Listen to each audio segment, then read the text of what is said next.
भिटशा जी Latif colony में बिजली जो ट्रांसफार्मर ठाहिण लाइ आयल हिस्को जे अमलदार समर बुघियो खे पाड़ेसरनि तशदुद करे खेसि रतोरत करे छॾियो,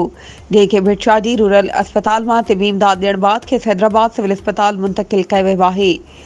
जॾहिं त वाक़े जी इतलाउ ते एक्सीएन हिस्को मटियारी ऐं एसडीओ भिटशा रूरल अस्पताल भिटशा पहुची ज़ख़्मियुनि मुतासिर हिस्को अमलदारनि समर बुघियो खां वाक़े बाबति तफ़सील वरिता, जंहिं दौरान वॾी तइदाद में हिस्को अमलदार जा रिश्तेदार गॾु थी विया। पुलिस मुतासिर हिस्को अमलदारनि खे झेड़ो टारण लाइ घर रवानो कयो, जंहिं बाद हिस्को एक्सीएन ऐं एसडीओ तरफ़ां भिटशा थाणे ते लतीफ़ कॉलोनी वासिन सैयद ढोलण शाह उर्फ़ कायम अली शाह, सैयद हाशिम शाह, अली डिनो शाह,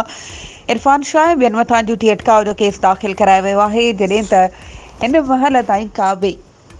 गिरफ़्तारी अमल में न अची सघी आहे। वधीक ख़बरुनि ऐं अपडेट्स जे लाइ असांजे चैनल खे सब्सक्राइब कयो